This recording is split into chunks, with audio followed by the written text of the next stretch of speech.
Iya, aku boleh nanya? Boleh. Bagaimana cara guru biasanya mengajarkan tentang karakter yang baik di kelas? Bagaimana cara mengajarkannya ya? Kalau menurut aku sih ya, pertama tuh cara mengajarkannya tuh yang pasti itu mereka tuh kayak melatih dulu. Melatihnya tuh kayak mereka mempraktekkan kalau misalkan mereka ngajarin tuh perilaku mereka baik. Karena kalau misalkan kayak dari diri mereka belum tentu baik, terus diajarkan ke kami, jadi tuh kayak mungkin sama aja gitu, kayak sama aja kalau misalkan dia ngajarin perilaku baik tapi perilaku dia sendiri gak baik tuh kayak menurut aku percuma aja kayak, karena kayak ya buang-buang aja kalau misalkan perilaku mereka tuh belum tentu baik tapi udah diajarin ke kita. Jadi tuh yang penting itu mereka cara ngajarin itu pertama tuh kayak dilakukan dulu perilaku baiknya, contohnya gitu. Apakah ada aturan atau kebiasaan di sekolah yang membantu kamu menjadi lebih disiplin, jujur, dan bertanggung jawab?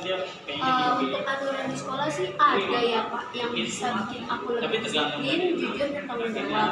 Kalau contohnya tuh yang disiplin itu kayak contohnya tuh nggak boleh membawa alat berat ke sekolah. Ya jadi tuh kayak kan aku sendiri OSIS, jadi tuh kadang ngadain razia alat berat gitu. Jadi tuh kayak kita tuh lebih disiplin gitu untuk tidak memakai peralatan make up dan lain-lain, karena kita sendiri juga kan masih di bawah umur ya kan.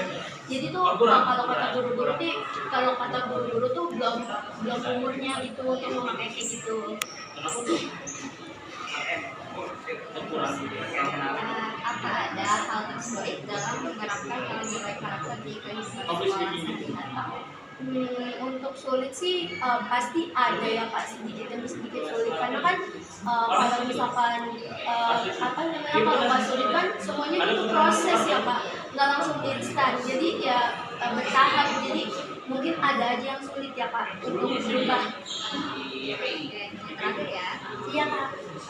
Kalau misalnya kamu melihat teman kamu nih melanggar nilai karakter kayak seperti nyontek ataupun buat temannya, nah apa sih yang biasanya kamu lakukan atau teman-teman kamu lakukan? Biasanya tuh kalau misalkan kita melihat kayak gitu ya Pak, yang pertama tuh kita harus menasehatinya dulu, kayak kamu kenapa melakukan perilaku seperti ini, karena kamu tahu sendiri kan perilaku ini tidak baik. Terus yang kedua itu abis kamu nasehatin itu tuh kita kayak ajarin kayak sedikit demi sedikit untuk berubah menjadi lebih baik. Terus yang ketiga tuh baru kayak lapor guru kalau misalkan sampai kita nggak bisa menanganinya ya, jadi kita lapor ke guru kayak, Bu, ini si A perilakunya kayak A, sebenarnya aku udah berusaha untuk berubah dia menjadi lebih baik, tapi aku sendiri ya kurang ini Bu, ya kurang sanggup, karena aku udah ajarin sedikit demi sedikit tapi tidak berubah juga, jadi aku laporin ke guru kalau misalkan aku belum sanggup. Ya.